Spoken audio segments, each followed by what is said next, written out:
palace has just issued this statement. In a crowded courtroom, something happened that no one expected. Queen Camilla, who has always stayed calm and strong, suddenly started crying. The reason? Diana's sons, Prince William and Prince Harry, had just shared shocking new evidence. This wasn't just any evidence. It was information that could change everything. The royal family, which had seemed perfect from the outside, suddenly looked very different.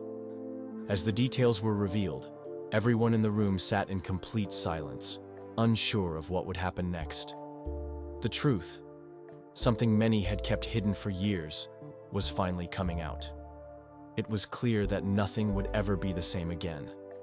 With every piece of new information, the tension grew, and it became harder to believe that the royal family's perfect image could ever be fixed. What came next would leave the world stunned. The storm that's been brewing for decades. Some stories never really end.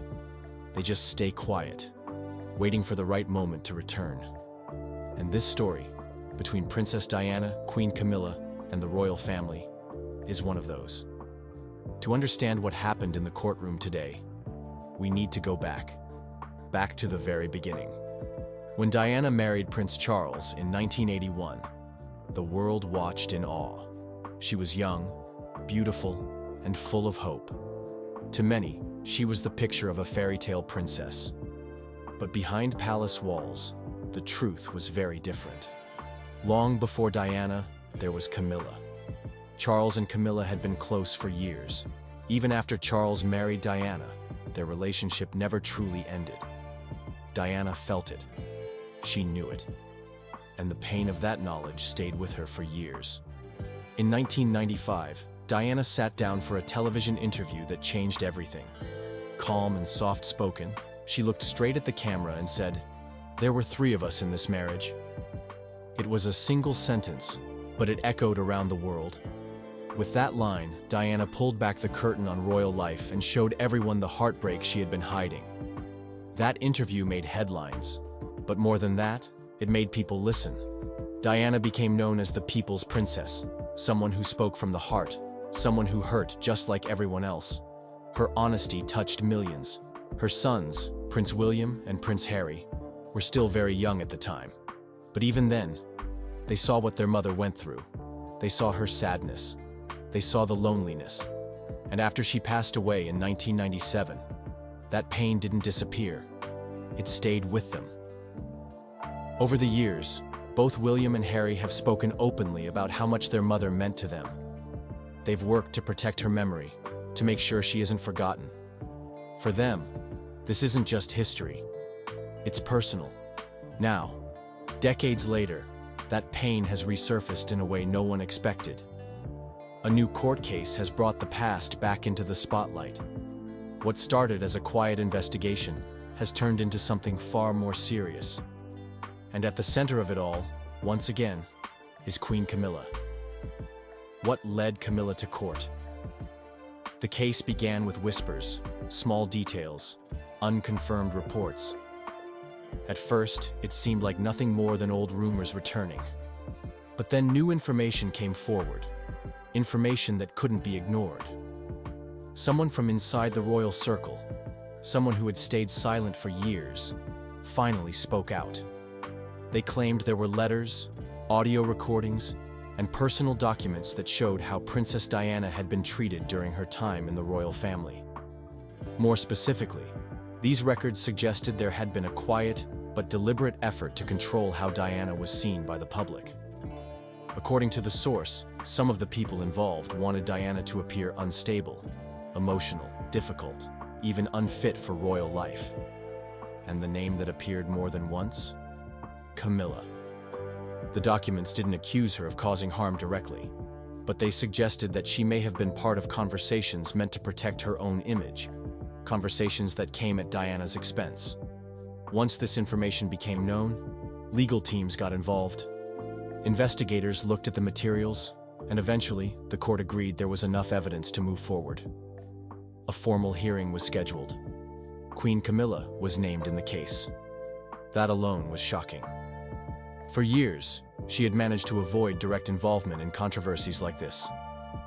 But now she was being asked to face difficult questions under the full light of the law. Inside the palace, there was clear concern. Efforts were made to handle the matter privately. Meetings were held. Lawyers spoke on her behalf. But none of it stopped the legal process. The case was too serious. The documents too detailed. So despite everything, Camilla had to appear. Not in royal regalia, not on a palace balcony, but in a courtroom, where titles didn't matter, and truth was the only crown that counted. William and Harry take the stand and shake the monarchy. When Prince William and Prince Harry entered the courtroom, there was no royal ceremony, no grand entrance, just two sons, walking quietly, ready to speak about their mother. Prince William took the stand first. He was calm, steady, and clear. His voice didn't shake, but you could feel the emotion in every word. He spoke about Diana not as a public figure, but as a mother. He described how hard she tried to stay strong for them, even when things inside the palace were falling apart. At one point, William said, "We owe it to our mother. She never stopped loving us, even when she felt like the world turned its back on her. Now, we must speak for her." He didn't accuse anyone directly. That wasn't his way. But the message was clear. His mother had suffered, and someone needed to take responsibility for that. Then came Prince Harry. His approach was different. More emotional, more direct. He didn't hold back. Harry spoke about how his mother was followed, how her words were twisted, how she was left alone when she needed support the most. He talked about the pain she carried and the nights she cried behind closed doors. He said, "They tried to silence her. They made her feel like she was the problem, but she was only telling the truth." Then came the real turning point. Evidence was presented. Letters written by Princess Diana herself. Handwritten, honest, and full of emotion. In one letter, Diana wrote that she didn't feel safe, that there were people around Charles who saw her as a threat. She didn't name names, but the suggestions were clear. Another note described how her image was being torn apart, that stories were being planted, that someone was trying to paint her as unstable, not because it was true, but because it served a purpose. These letters were followed by recordings, short audio clips where Diana described the pressure she was under, how alone she felt, how she feared that even her own words could be used against her. The room fell silent. All eyes turned to Camilla. She didn't speak. She didn't interrupt. But her reaction said everything. The crown cracks. Camilla's most vulnerable moment. Queen Camilla is known for keeping her emotions in check. She rarely shows weakness in public. But in that courtroom, all of that changed. As Diana's words filled the room, spoken through letters and recordings, Camilla's face turned pale. She looked down, her lips pressed together tightly. A tissue appeared in her hand. People who were there said she seemed deeply shaken. At one point, she appeared to wipe her eyes. Another witness said she looked as if she might faint. This wasn't the Camilla the public was used to seeing. This was someone who seemed lost, vulnerable, perhaps even full of regret. No one knows exactly what was going through her mind, but it was clear that the words spoken that day had hit their mark. For years, Camilla has lived with the title of Queen Consort. But in that moment, she wasn't a queen. She was simply a woman, facing memories she might have hoped would never return. Her legal team tried to comfort her. They asked for breaks. They requested that certain pieces of evidence be skipped or edited. But it was too late. The truth was already in the room, and no one could ignore it. The image of Camilla leaving the courtroom, silent, tired, and tear-streaked, is one that those present say they will never forget. Not because she was broken, but because for the first time, she seemed fully human. As the court drama unfolds, the consequences of this shocking revelation are far from over. The world will be watching closely as more secrets come to light. Will this mark the beginning of a new chapter for the royal family or the end of an era? Only time will tell. I can't mimic voices for love or money. I'm completely hopeless at it. I was a really bad actor at school, and In a stunning development that has sent shockwaves through Buckingham Palace, Tom Parker Bowles, son of Queen Camilla, has been sentenced in a case cloaked in unprecedented secrecy. The ruling, delivered behind closed doors and mysteriously absent from public court records, has resulted in his immediate removal from public life. Palace officials have imposed an extraordinary information blackout, but our sources have uncovered the disturbing reality behind his sudden disappearance. What could the Queen's son have done to warrant such severe consequences? And why has the royal family gone to extreme lengths to keep it hidden? Stay tuned, because this revelation will forever change how you view the British monarchy.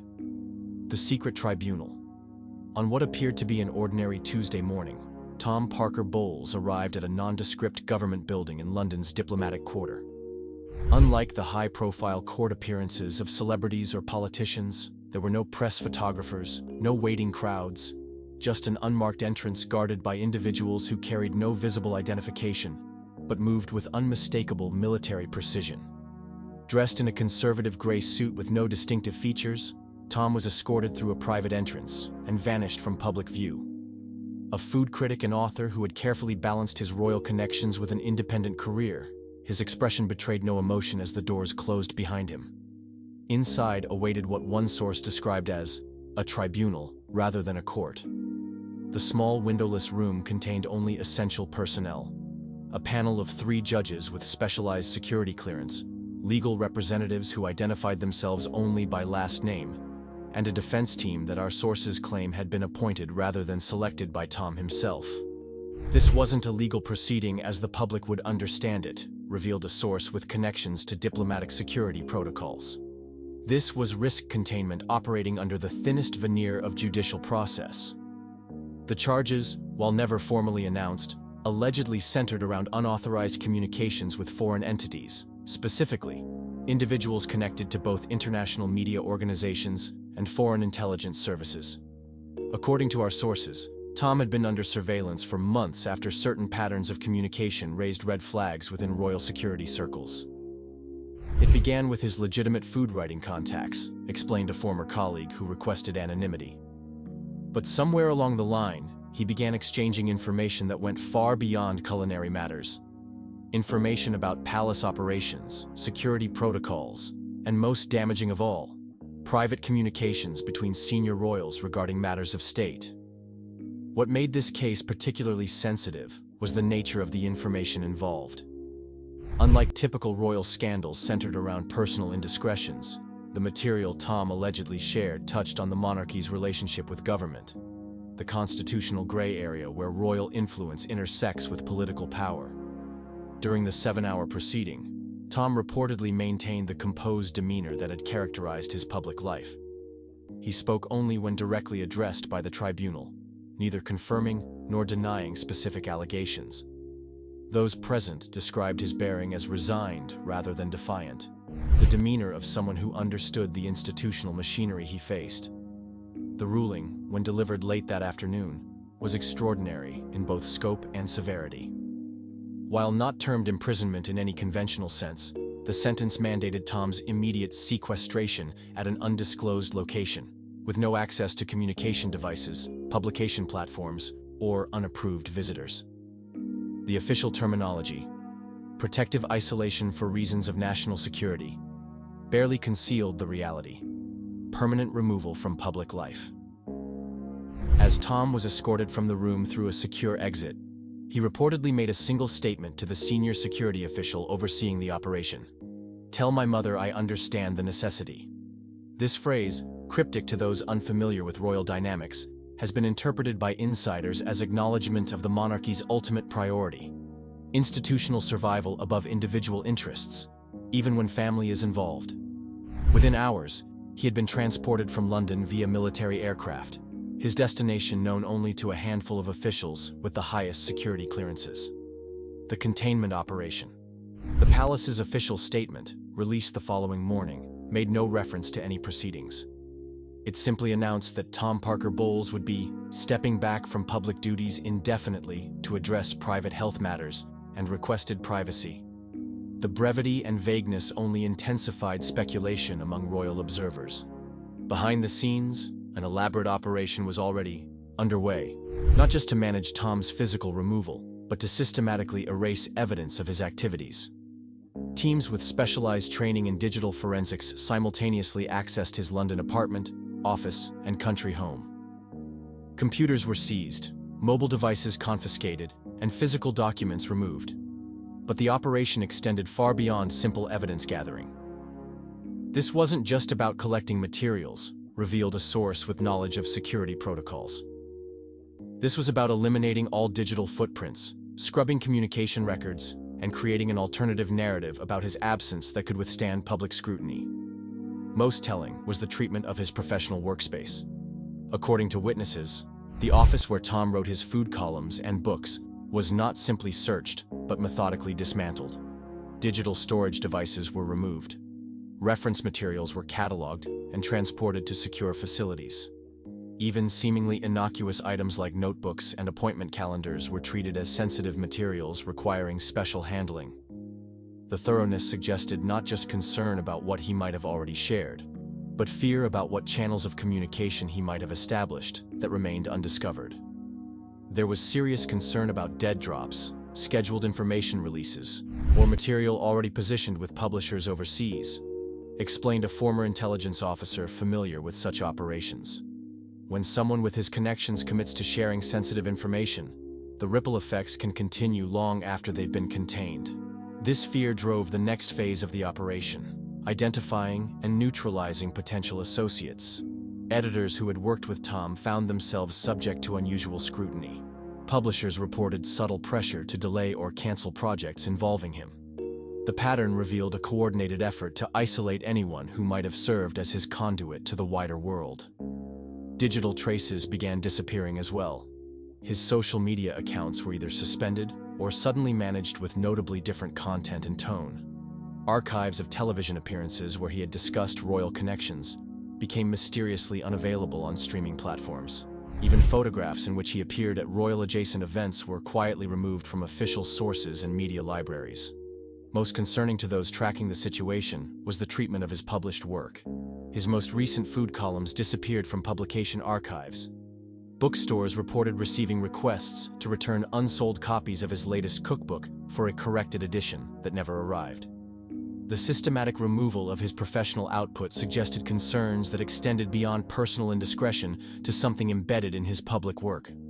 The concern wasn't just what he knew, but how he might have encoded that knowledge in his published writing, suggested a literary analyst who had studied similar cases of writers under government scrutiny in other countries. Food writing provides remarkable cover for transmitting information through seemingly innocent references. Ingredients can be code names.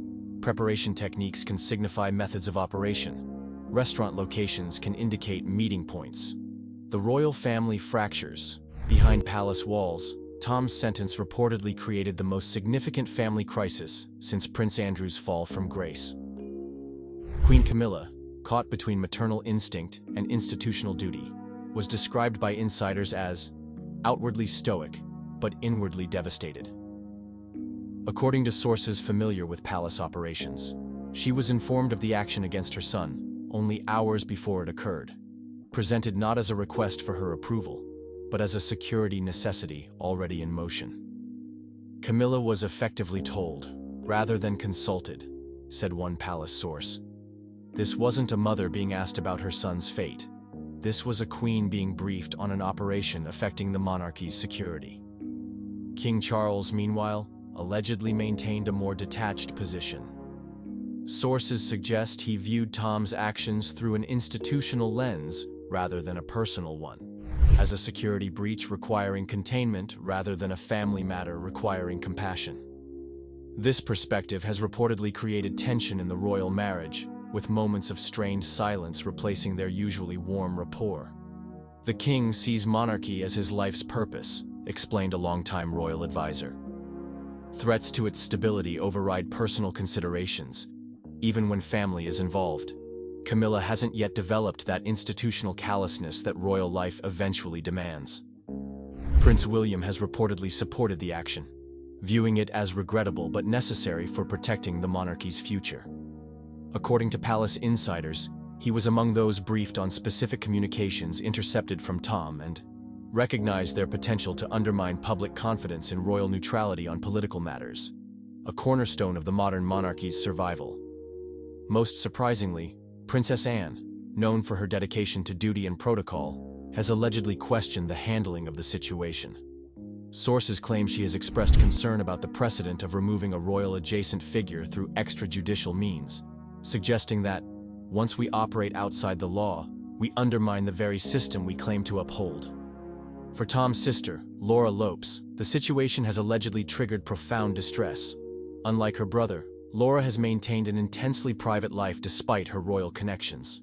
Sources close to her family report that she has made repeated requests to contact her brother, all of which have been denied citing security protocols.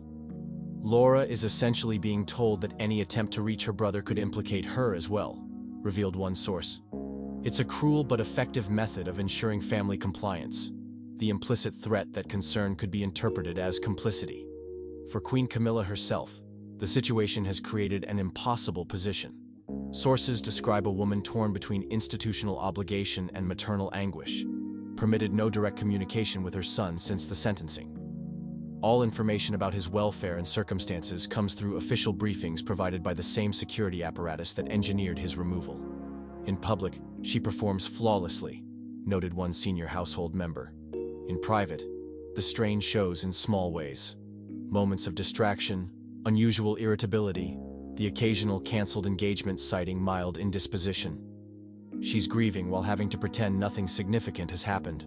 What was hard to get over was being blamed for something that not only I didn't do, but that happened to me.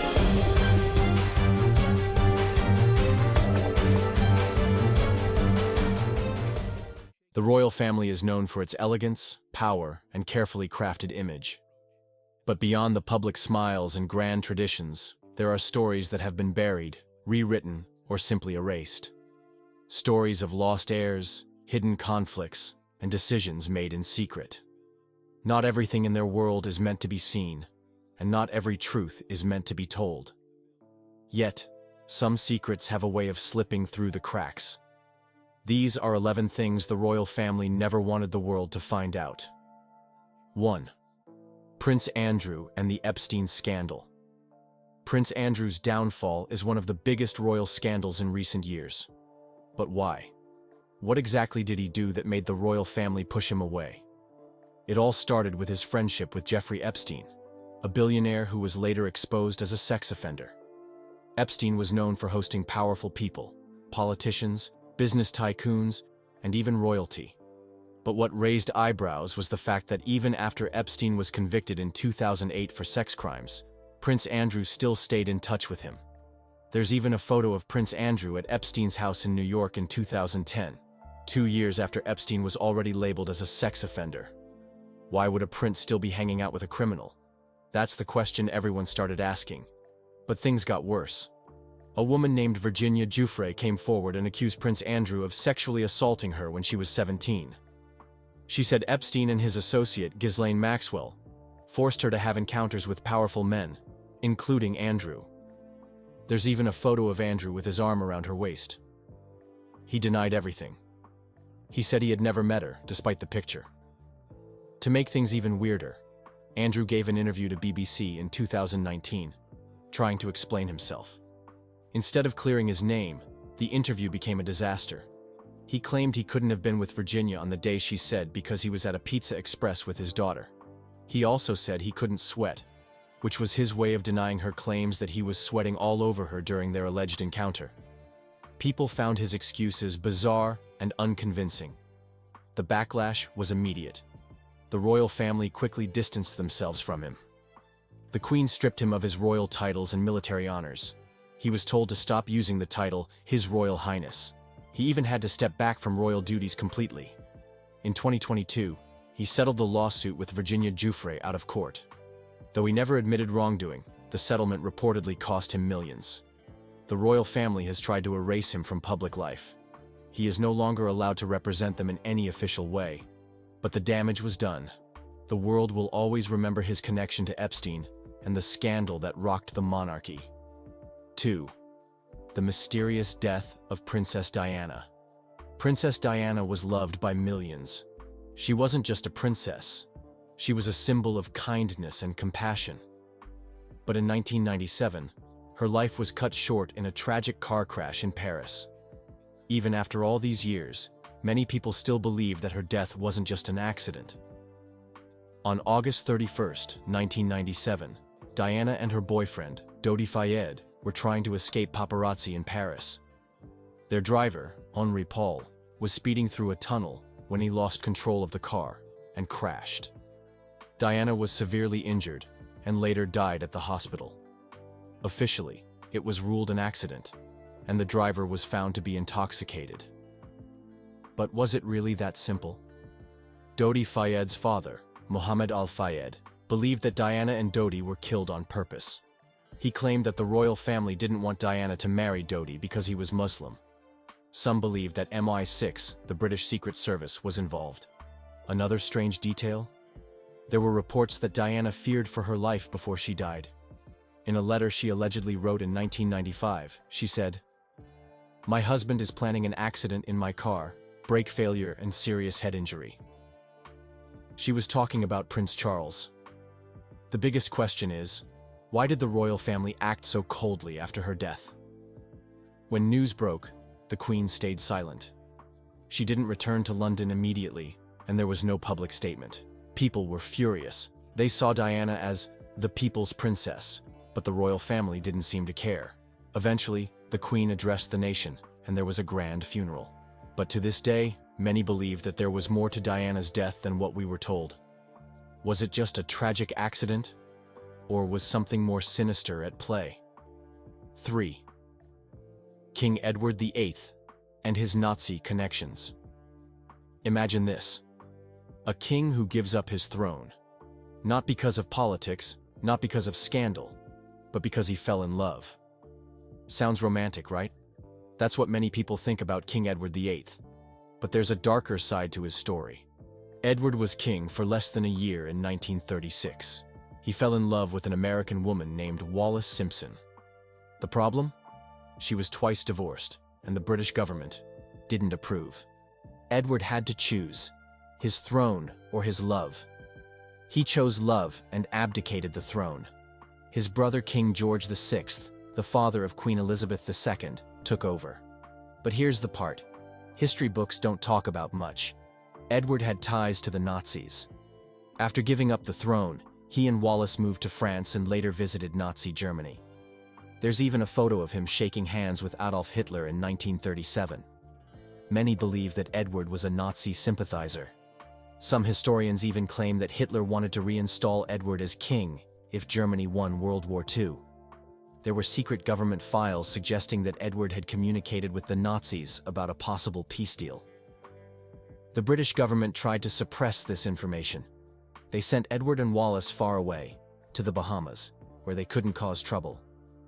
To this day, the royal family rarely talks about Edward's Nazi connections. They prefer to focus on the love story, not the controversy. 4. Prince Charles's secret letters and political influence. The royal family is supposed to stay neutral in politics. But what if a future king secretly tried to influence the government? That's exactly what Prince Charles did for years. Between 2004 and 2005, Charles wrote a series of letters to government ministers. These letters, later known as the Black Spider Memos because of his messy handwriting, revealed how he was lobbying politicians on various issues. What was he writing about? Everything from environmental policies to alternative medicine, even military equipment. He wasn't just making polite suggestions, he was trying to push the government in certain directions. For years, these letters were kept secret. The British government refused to release them, arguing that they would damage the idea of a politically neutral monarchy. But in 2015, after a long legal battle, the letters were finally published. Many people were shocked. Should a royal, especially a future king, be involved in politics like this? The monarchy is meant to stay out of government decisions. If Charles was this politically active as a prince, what would he be like as king? After the letters came out, Charles became more careful. He publicly stated that when he becomes king, he will stay neutral. But can someone who spent decades trying to influence politics suddenly stop? That's the big question.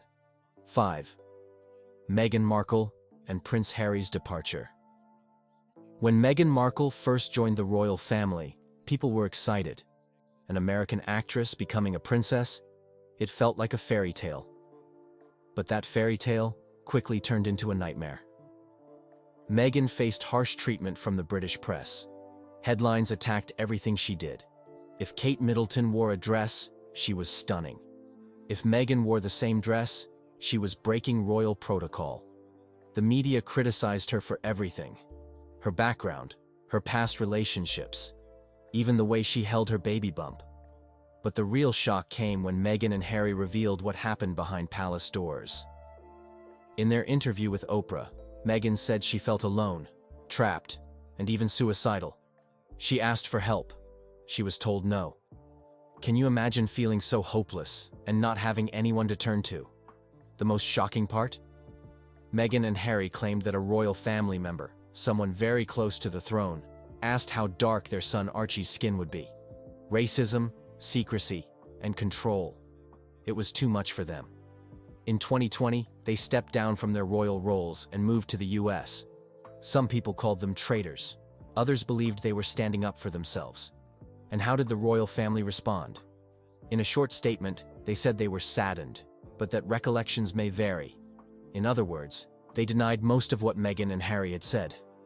No apology, no real discussion, just damage control. What do you think? Were Meghan and Harry right to leave? Or did they turn their backs on the crown?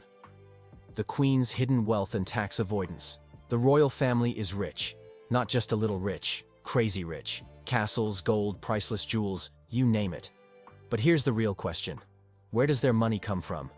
And do they pay taxes like the rest of us? For years, people have asked how much the Queen, now King Charles, was really worth. The palace never gives a clear answer. But in 2017, something shocking was revealed. The Paradise Papers. These leaked documents showed that the Queen had secretly invested millions of pounds in offshore tax havens. Now, let's be clear. What she did wasn't illegal.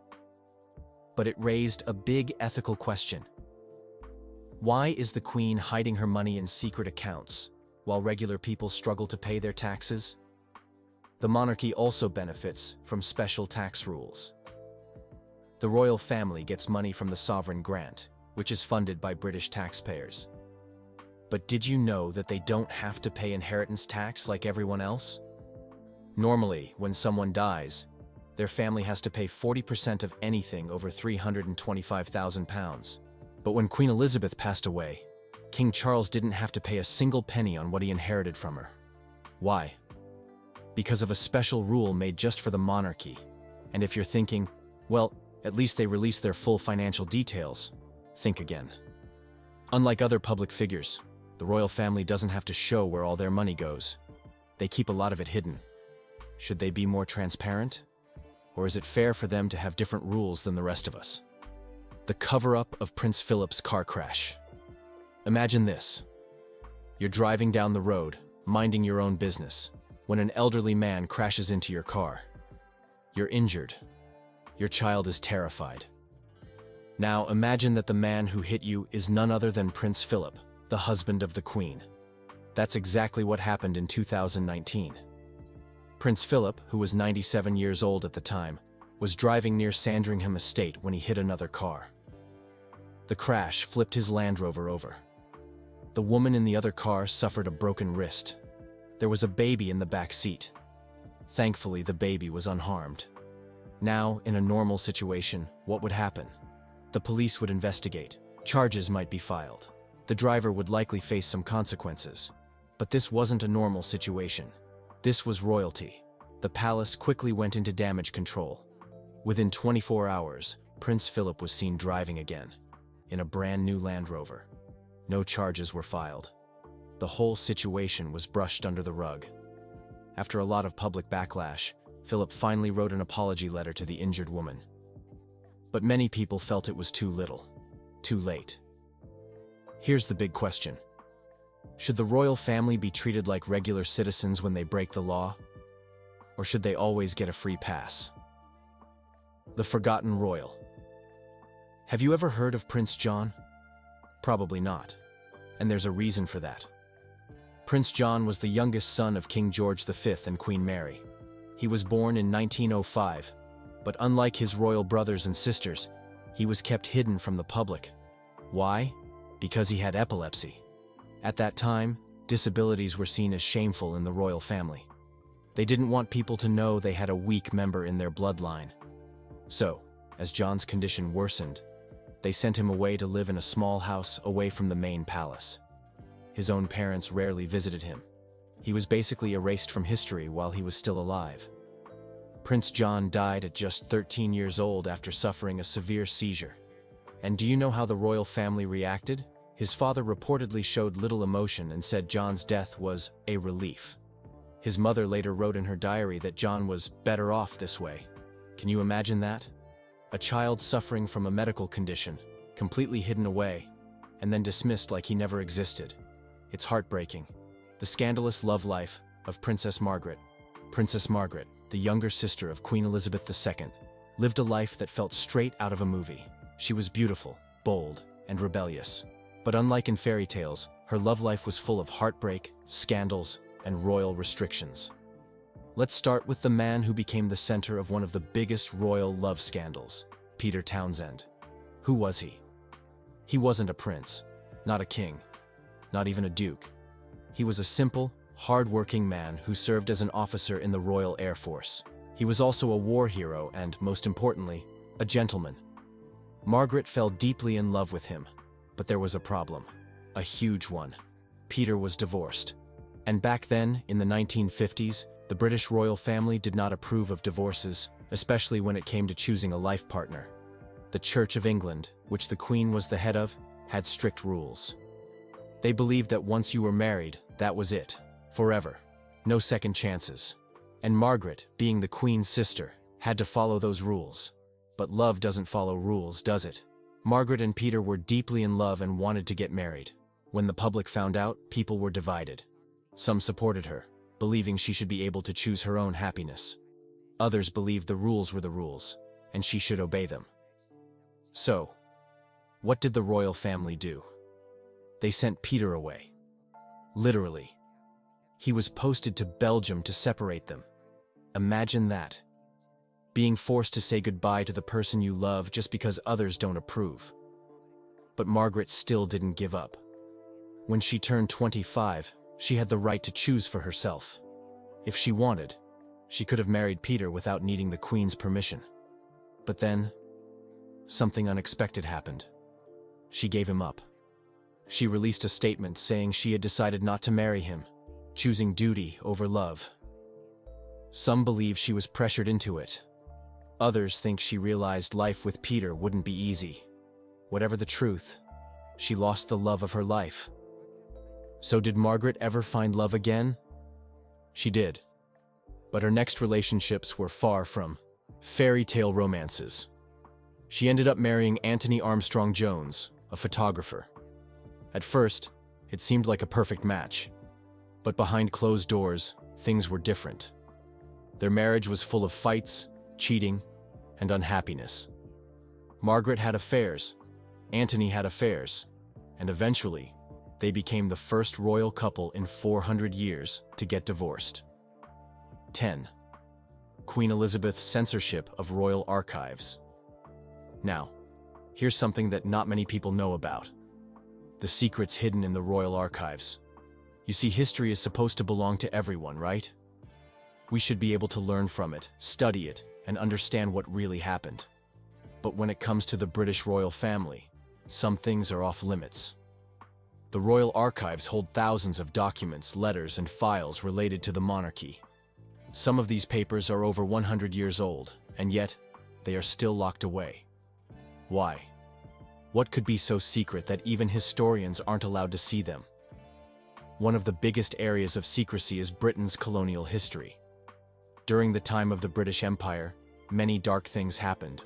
Wars, invasions, and even human rights abuses. But instead of being open about it, many documents were destroyed or hidden. There are stories of how, before certain countries gained independence, British officials burned piles of records so no one would ever know the truth. And then there are the royal decisions. There have been times when the royal family influenced politics in ways the public was never supposed to know. The Queen, for example, had secret powers to review and block laws before they were passed. Some of these laws had to do with money, land, and royal privileges. So, why keep all this hidden? The official reason is to protect the dignity of the monarchy.